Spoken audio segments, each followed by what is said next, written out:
get some more folks here. Um, and then I actually, let's see.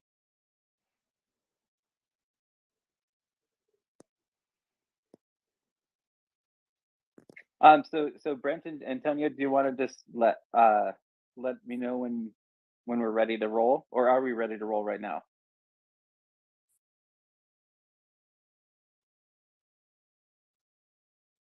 Give me 2 minutes. Okay, I have to turn on the headliner app. cool. Yeah, no worries. So right now we're Um, streaming on YouTube, Facebook group, Twitch, Twitter. oh my goodness, this is my okay. Let me just talk about this for a second. This is my first time on Twitch. Like I've never been a Twitcher. Is it? Wait, what are they called? Uh, a Twitchite? I don't know. Brett, help me out. Brenda, I don't know what they call people who are on Twitch. What do they call? Are they Twitchers or I don't know. Yeah, that doesn't sound right. Like Twitchite, Twitch. Yeah, I don't know. I'll have to look it up. That's gonna be my Google for the day. Search engine optimization. Oh no, So I've been doing search engine optimization since 2007. I don't know. I'm a little bit crazy about the analytics aspect of all the, because I feel like if you figure out how to drive the traffic to your website, that's the key because that's your home, that's your office. full funnels, and that it's such an art and a science all wrapped into one. And I'm definitely more of a data person, so I'm super excited to learn that. Well, I don't know, probably about 50% artist, 50% um, analyst. So I think I may have found the right niche in in what we're doing. Um, so yeah, I'm gonna throw a link up onto the Nest while we're getting set up. So I'll mute for a moment.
Okay, we're all ready. All right. So yeah, perfect. I'm just throwing some resources into the Nest, but I think I'm poised and ready to go to add a few more. So Brent, do you want to go ahead and start us off? The host with the most. Well, I'm not sure where to start off, except that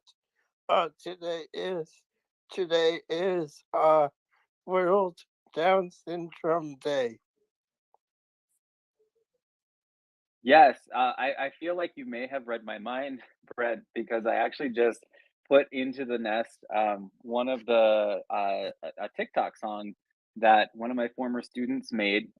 He has Down syndrome, and his goal is to be a TikTok influencer and to really find himself as a creator online. So he started last year with, as we all do, with 0 followers, and just that inquiry and that desire to create and share. And now he's up to 44,000 followers on TikTok. So I would definitely encourage anyone in the room to check that out, or if you hear this on the replay, check out Curtis and the work that he does.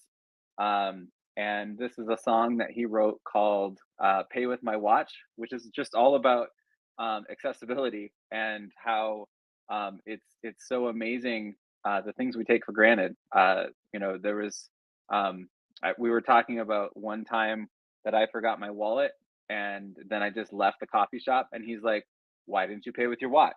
And I was like, "What? That's a thing?" And so we wrote a song about that, just about that little conversation. So yeah, happy World Down Syndrome Day, and just wanted to celebrate Curtis a little bit with that.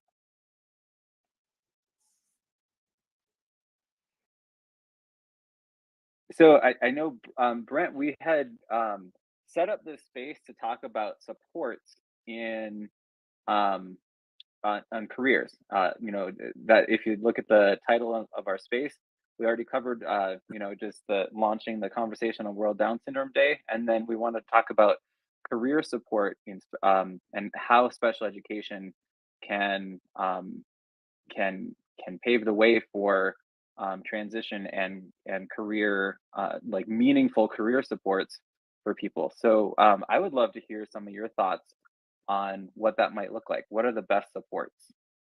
Hmm.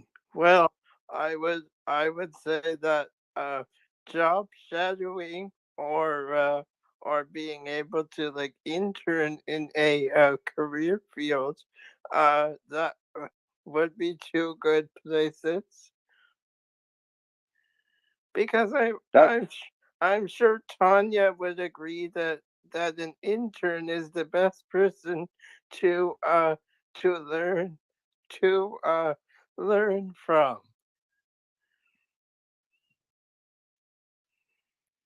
Definitely, because when I had my interns, they none of them had knew any experience also, and actually two of them were special needs. I didn't realize they were. I didn't even notice. I didn't even care. But they went to the college here, and I was. They told me that I was like, okay. I didn't even know. It didn't matter to me, but it was interesting how the colleges are very, very catering to the students who need are special needs, but also they're very understandable. They try to like work and communicate with them. So they have a lot of guidance counselors. They work with a lot of different people. So it's interesting how far we have come as far as helping the special needs. Because I remember, when I was in college, I'm 54 years old. They were in college. There was nothing like this going on back in my days. So to answer your question, internship is very important. No matter what it is, I think that's the best way to learn, to get your foot in the door, and then once you prove yourself, you never know, they might just keep you. I have to agree. Like that what you get in an internship is irreplaceable and invaluable. So I was actually just talking about this with somebody yesterday. Uh, Sometimes you just need to know what the job looks like as a whole before you go and get more education on it. Case in point, when I went to college, I went to be a doctor because everybody told me I needed to be a doctor. I was really good at science. I was really, I was a good student, and I liked people. I liked helping people. Um, and then ended up in college to be a doctor, but I knew nothing about the medical field, especially what it's like to see somebody who is really, really sick or dead. And so my first experience where I knew I can't be a doctor was when I was in an organic chemistry class, and I had to see my first cadaver, which was this person laying on a table. I couldn't help imagine who they were as a person, and what their life was like, and who misses them. And so I just didn't have the medical detachment, but I didn't have anything like an internship that showed me what it's like to be in a hospital as a medical professional. So I had no, no idea that this wasn't a path for me. And then I had already like decided to go to a college, and I laid down money and I took out student loans. Um, and then I switched to music. So music is very much humanitarian, and I felt a lot more comfortable with that. But I think that's a great point that giving students access to internships just gives them that on the ground experience, and for better or worse, they get to see all the great things about a job that maybe we can find in a textbook or a video, and then they get to see all of the not so great things on a job and see if they have the right skills to handle them and if they need extra supports there. So yeah, I think it's just fantastic. We've got a question for you, Brent. What do you think about the use of VR for supports in for career supports? Thinking virtual reality. Not sure, but I think it would be some. I would think that it would be something cool to like actually see a physical space before you go to the real space. Yeah, no, I agree. And picking up the skills you need. So uh, somebody please stop me from talking about talk too much. Sometimes I'm just long-winded. But another story. Keep going. I Okay, love it. I okay, love this. sweet. So another student that I had just very recently um, wanted to work on a ranch, and that was the dream. But didn't really have access to something like an internship because there was just there were a lot of barriers.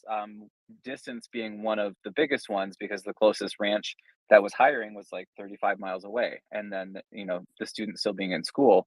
So the solution was actually virtual reality, and what I love about this story is that he came up with it. It was not an idea that came from a teacher, and that is a whole other conversation. Like where do the best ideas come from? Students. But he decided, well, I know what the make and model of the tractor is that they use. So I was looking on Steam the other day, and I saw that there's this farming simulator that has this model. I'm just going to learn what to do. And so he was driving a thresher after school on virtual reality, and he did this for weeks, and then finally got a call for an interview for this ranching job. They decided, we just want to try you out over the summer, not an internship, you'll get paid, or but you're kind of on your own. And he just said, okay, I feel good about that, because he had prepared. He had used this farm simulator, and that was when he was 15. When he was 16 and got his driver's license, he also went ahead and got a large equipment license, because the ranch manager was so impressed with his skills that he had built in VR, that he just said, "Hey, I'm going to give you a crew," and it was just remarkable. But I also think that lots of people with like disabilities and special needs can be in career fields like journalism and hold press credentials, and also be in like other career fields other than just journalism. I Yes. think what I think what as a multimedia storyteller, and now in the journalism field, it's opened up my the perspective that I am the one making the journalism newsroom think about having a diverse a newsroom. I love that. That just kind of goes to show that sometimes when you are expecting a system to be able to fit a population, um, one of the best ways to do that is to empower the population to make the system work. And that is um, finding ways to to break the system, for lack of better words, and to break down the system into the parts that are the most helpful. Um, so I love that. Um, Because I I'm sure Tanya would agree that any person, whether they're able-bodied or disabled, can hold press credentials.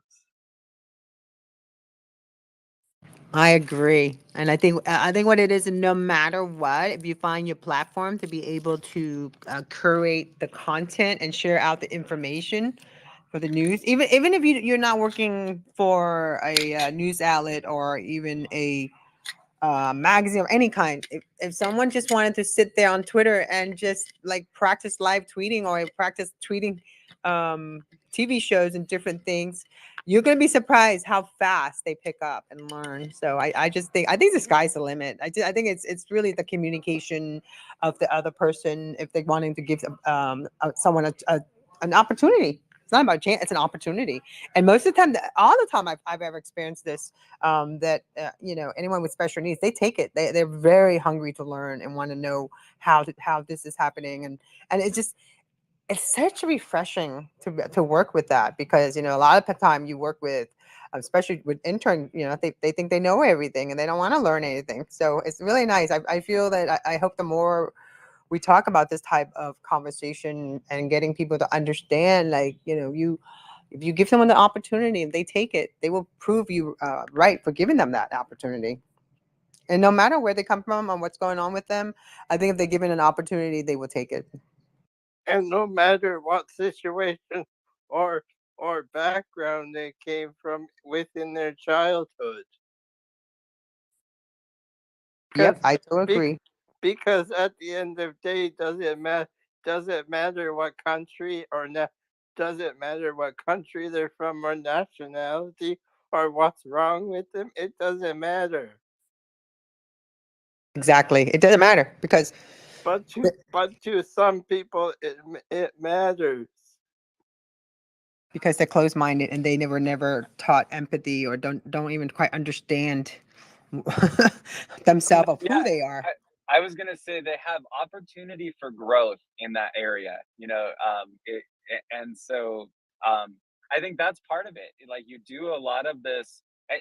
Anybody when they're deciding what they want to do as a career, they have the same trajectory. They have to do that very very deep, identity based, introspective, inside out work where you look inside yourself and decide what are my skills, what are my challenges, what supports do I need, what can I bring to the table, and what can help me get there. So I think that's the work that has to be done first. Is that just saying I believe in myself, then you build your network and you find the people that believe in you, and then your network empowers you and you empower your network to move it all out. So I wanted to share a resource. I put it in the nest. It's called neurodiversitynetwork.net. It is a phenomenal resource for job seekers, for employers, for educators, for anybody looking to find real solutions to this quest for supporting neurodiversity in the workplace. Um, and it has some best practices in it. It's got some speech scripts for practicing interview skills. It's got things for employers to say to model like what are some potential changes I can make to the workplace to support neurodiversity and to make sure that we're bringing as many uh, employees that want a job here and want to be part of our community and our corporate culture, whatever the job is, you know, just giving them a pathway and that support. So um, it's a super great resource. Highly But recommended. but I'm sure you would also agree with this, that a music class can be diverse, no matter the skill level of the of the children. Oh, absolutely. Absolutely. I think music to me is one of the uh, barrier breakers across the world in so many different ways, whether it's ability level or background or race, identity, whatever boxes we as humans have decided to construct and put ourselves into and have others put us into. Music goes into every box and it overflows, and that is the beautiful part. It I Music has the power to build bridges, and that it's I see it as very similar to a language, if not its own language, but it's a language everyone has access to at a very young age. Well, So yeah, that's a really I great think point, Brent. I think a music program is also good for disadvantaged kids. If if the family doesn't have a lot of money to afford a musical instrument, then a music program is the best to learn a musical instrument. Exactly.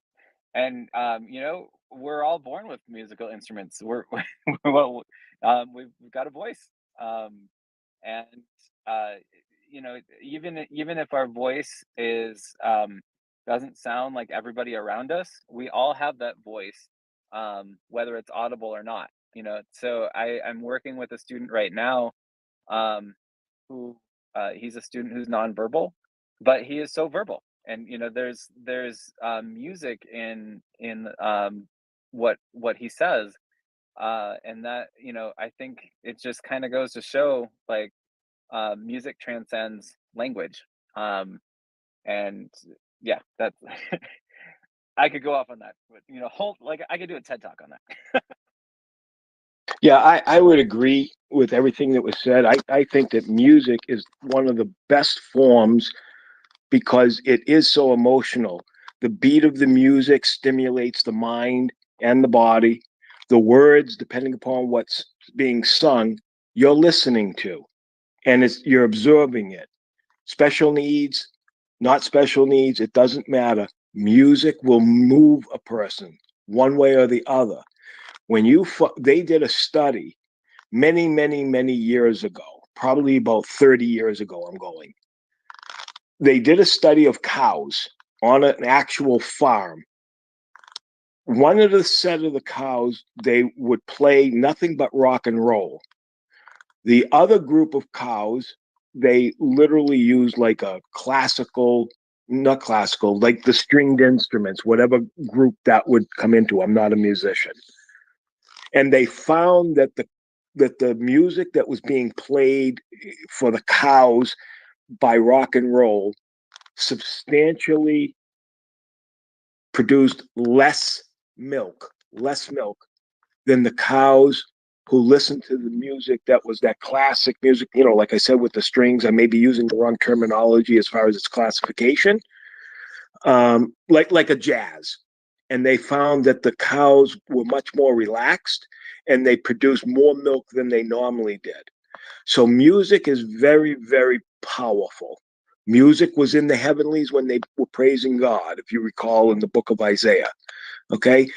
Um, it teaches us. And I've seen myself when I ministered 20 years ago as a pastor or more, with special needs children. The Christian music was like a very classical one. Um, you could see them close their eyes and just listen to everything that was being said and sung, I should say, and the music, and they were able to ascertain everything. They were able to focus better, concentrate. They were able to um, read and write a little bit better, and more importantly, they were able to better follow the instructions with comprehension, and they were much more relaxed when they left the room than when they first came in. Some of the children would be a little bit more apprehensive about coming in. Others were not, but they all left peacefully. So yeah, music is very, very powerful depending upon the message that you want to relay. That was so beautiful, and I love that you brought up the study about the cows. I was actually reading about a study about flowers, that it was actually a language study, because there's this AI that's being produced in Sweden that they can actually decode the language of animals. It's pretty mind blowing, but they did it on this flowering plant, and they played a whole bunch of different sounds, like car traffic and just like a lot of things that are cacophonous. And then when they played the sounds of pollinators, the plant actually produced sweeter and more volume of nectar, as it heard the pollinators approaching. So you get this. People talk about talking to plants. There's something there. The plants are listening. There is so much to the sounds of the world around us, and music is a way that we can organize those sounds over time to to change lives. Like our heartbeats actually change when the rhythm of a song changes, and that's also a study. So it's so powerful. But yeah, I mean, we kind of got into this whole music conversation. Maybe that always happens when I'm in a room. I don't know, but I know Brent. We were talking about career supports, and I know you also said you had kind of a limited schedule today, so I wanted to be respectful of your time. How are you doing on time? Time is still good.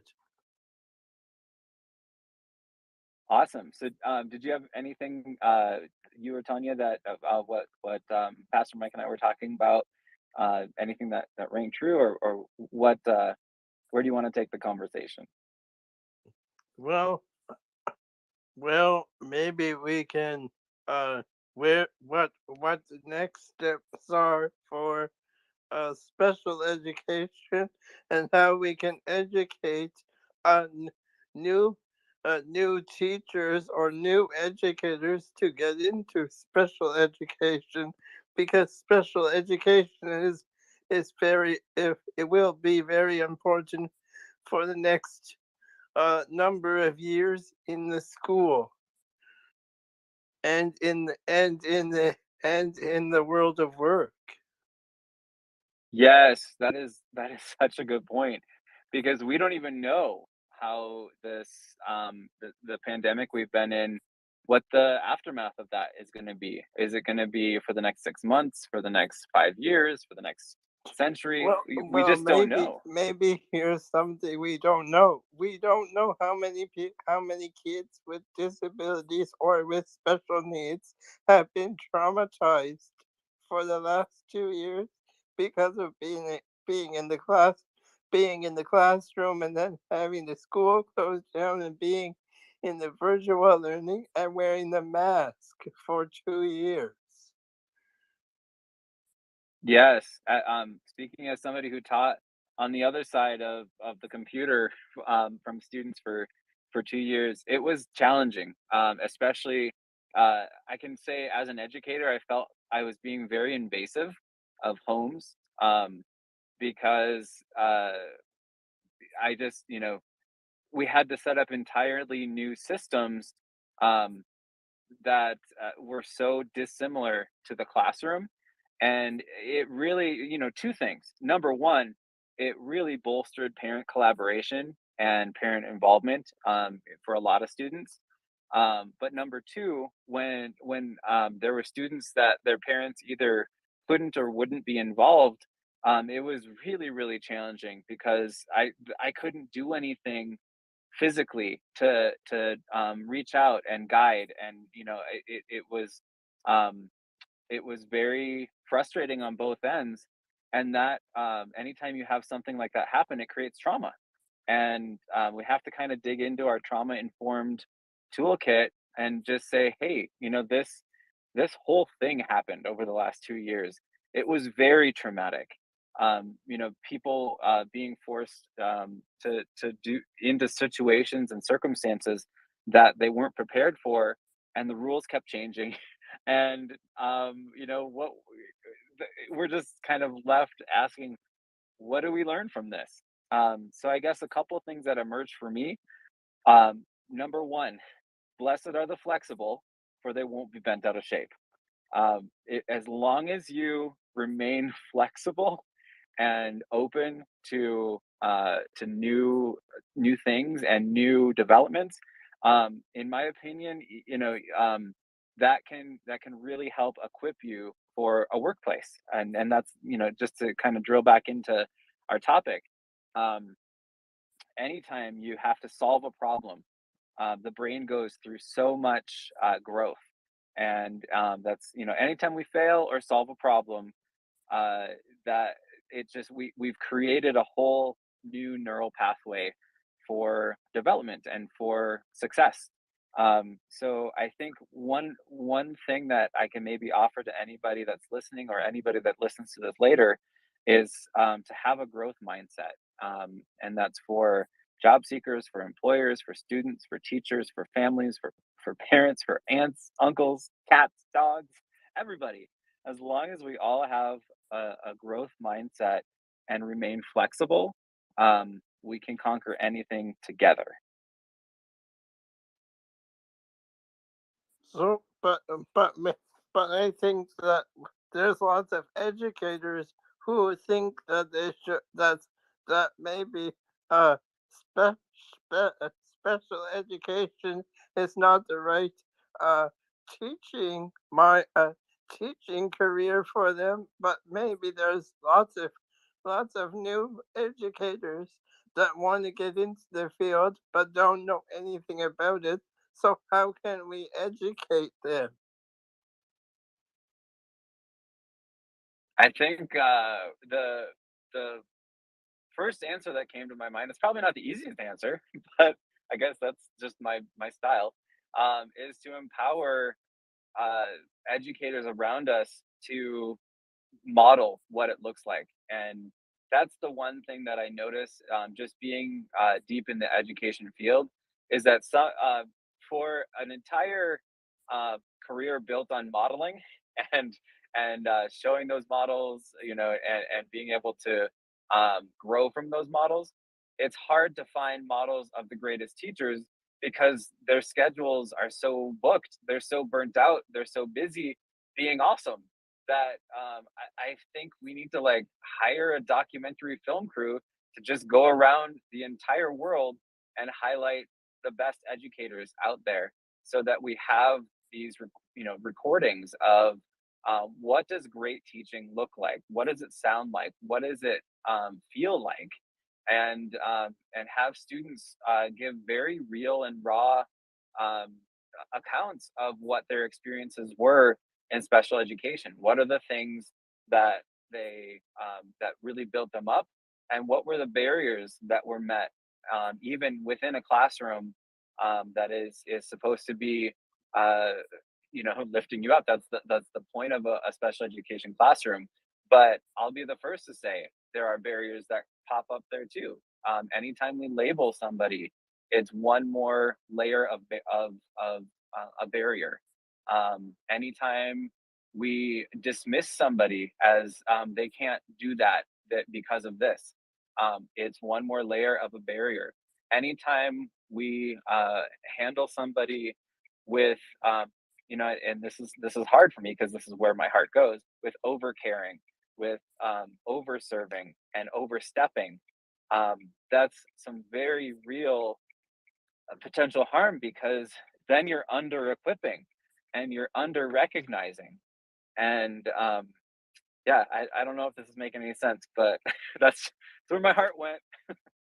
Well, one of the things that I don't know that either Brent or you or someone on the panel may be able to answer is the people who have tenure. I just growing up, we've all had that experience that there are some, by the time you get into high school, they've already had your brother, your sister that might be 5 to 8 years older than you. And by the time you get up there, they're still there and they're still teaching the old ways rather than the up to date. They're kind of like a stagnation to the system. How do you remove tenure so that they're not protected? Because if they're in a special needs facility to try to teach and they're not willing really to do anything and the kids aren't really learning, including regular teachers, uh, how would you approach that? Like if you have a child in a special need program and the teacher's been there seems forever, and everybody in the past prior to your child getting there has complained that this person is, or persons plural, have been there like 20 years now. Nobody wants to take somebody's job away, but the idea is to stay educated, stay up with the educated. I thought that was also mandated. That I could be wrong about. But even if it is mandated and they're doing it, why aren't they teaching it? And how can you communicate to the teacher on behalf of the special needs child or children, uh, to the principal or superintendent, that you believe that so and so is not doing an adequate enough job, and that there had been past complaints over the several years, but they're protected by tenure?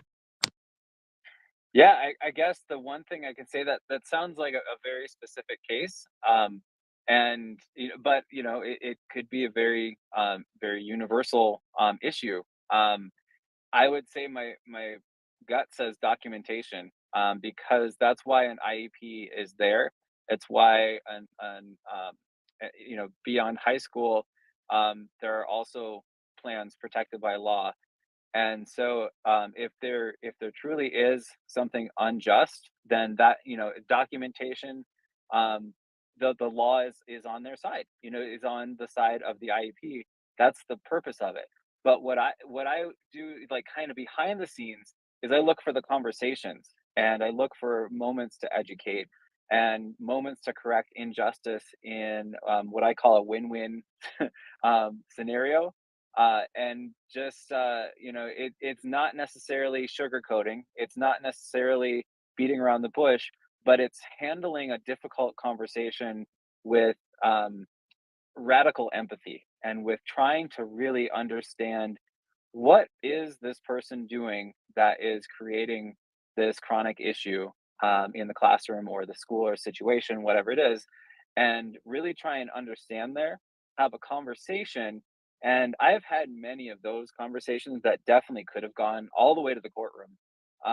But I think the kind thing to do, for all parties, is to handle it, um, start with a conversation, and if that needs to escalate to mediation, whatever, and it could escalate from there. But I tell you, the cases that end up in court, nobody wins.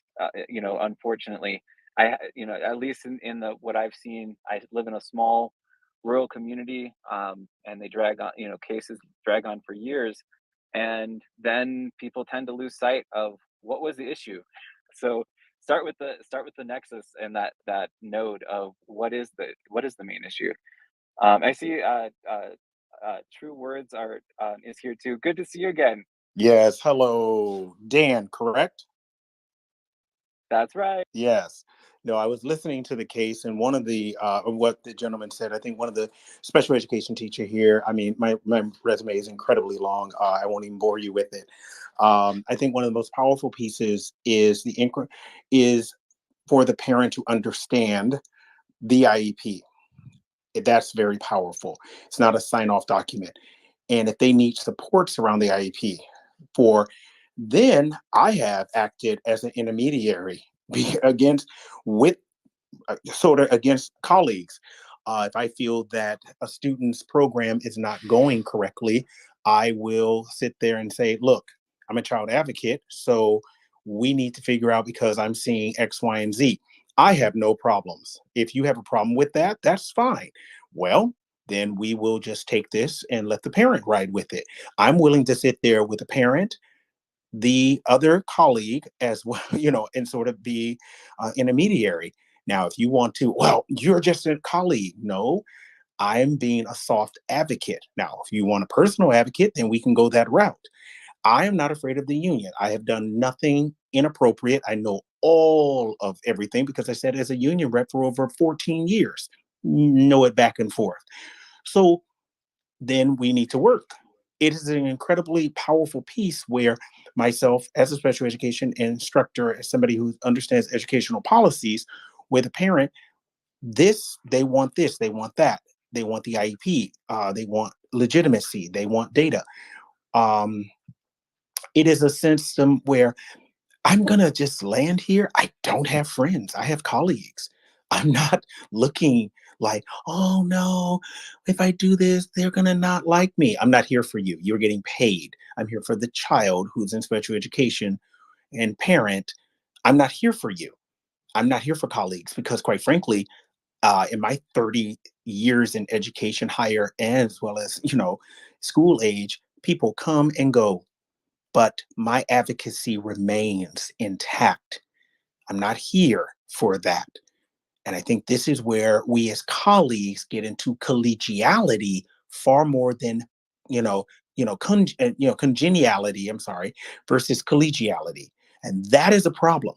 I'm not all smiles and, oh, yeah, no, because I have a meeting tomorrow morning about a student we'll call C. You didn't do this, you didn't do this, you didn't do this. Now we need to talk. And literally at 7:45 tomorrow morning. I don't have a problem with it. Some people do. And I'll land there. That was so brilliant. Yes. I agree that sometimes the student needs get lost in the shuffle, and that's the last thing that needs to happen.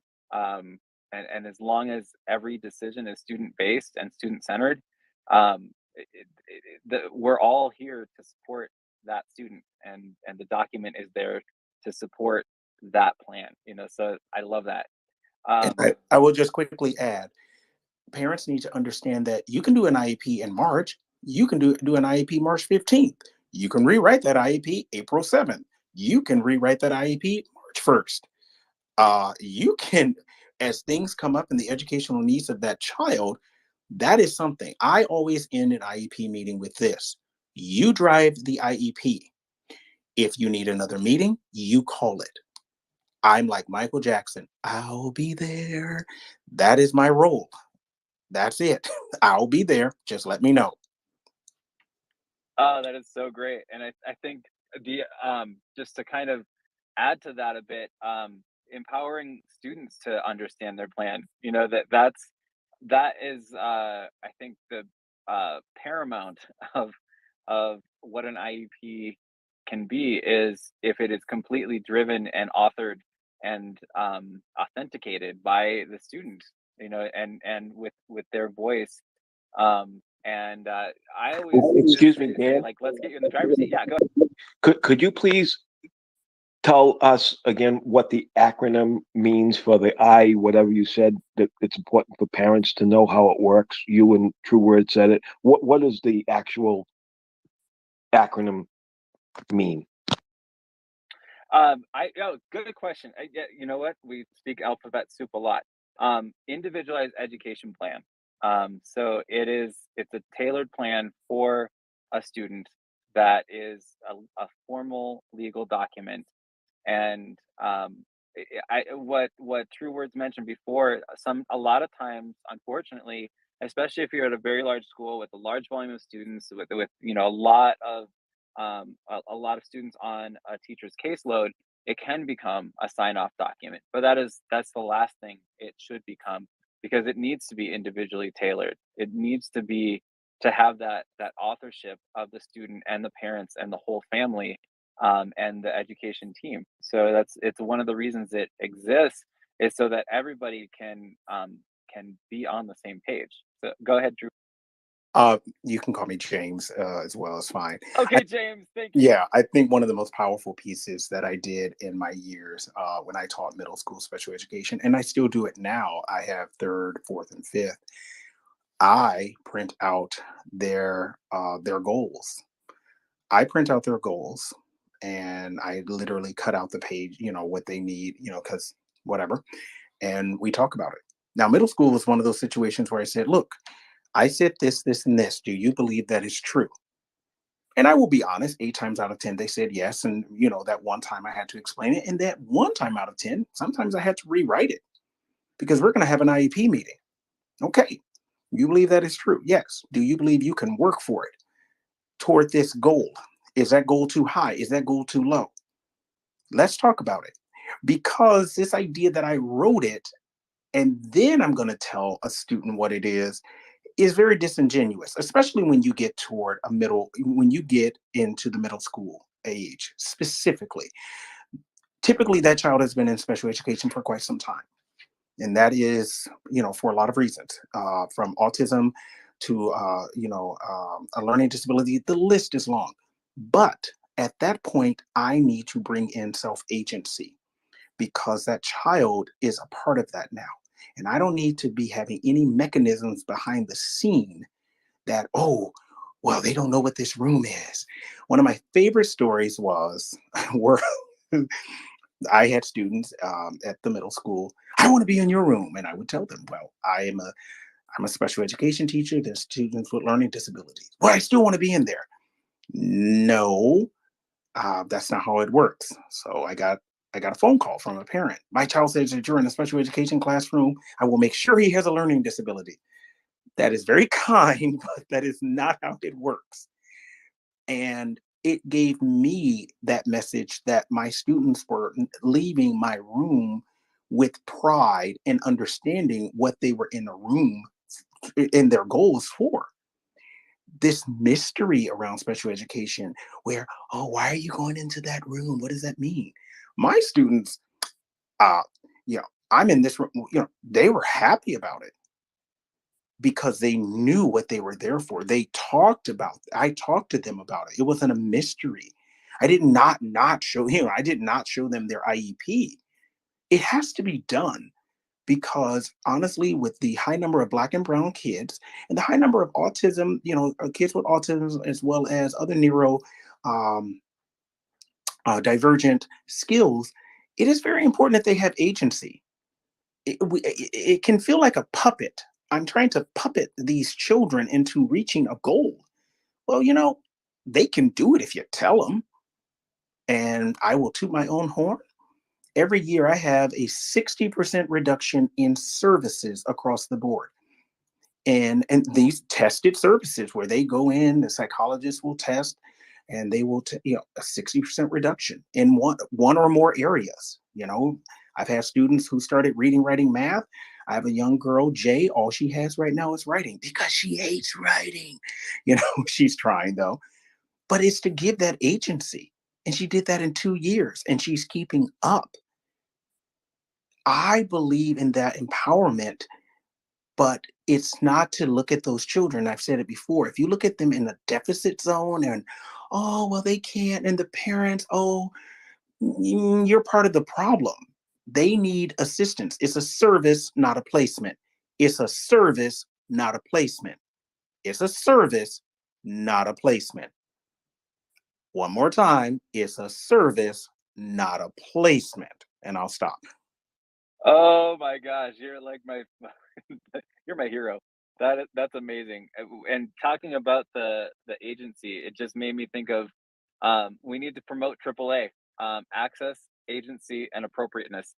And I have this idea for creating an appropriateness matrix because that's one of the things that is written into the legal language of IEPs all the time. We see this word appropriate. And then what does that mean? And so if you give a student agency, they can tell you what it means. Brent, go ahead. I'm sure. I'm sure you're about to make another musical song. I think I might write AAA the musical. That's my next. That's, you called it, Brent. I'm sure Because there's I some. know, I'm sure there's some because I know copyright how issues. musical and talented you are. Yeah, but that's a good point, James. The copyright on AAA. I gotta reconfigure that. but hey Brent, I apologize, but I do need to hop back into another space to help them close it out. I'm like space Yeah, hopping let's right close now. out this space because we're supposed to make this a short space too. So, Brent, did you want to? I appreciate everyone for being here. And we're still streaming, but Brent, I'm going to let you close out the space. I want to thank everyone for coming to this space, and I don't think that this space should be a one-off. I think that it should be a conversation that should happen for the next several years, and not just a one-time conversation, because it's very important. Yes, and 100%. I please hold my And I information. I'm happy to come. always want to thank my co-host Tanya Schultz for being my co-host and for streaming and for making snippets of the content, because it's very helpful for me to build my niche and brand. And as I always told you, Brent, your success is my success. Never forget that. And I just want to thank everyone for coming, and have a good evening. Thank you so Bye, much for having everybody. this space. Thank you, everyone. Take care, everyone. Thank you. Bye. Bye.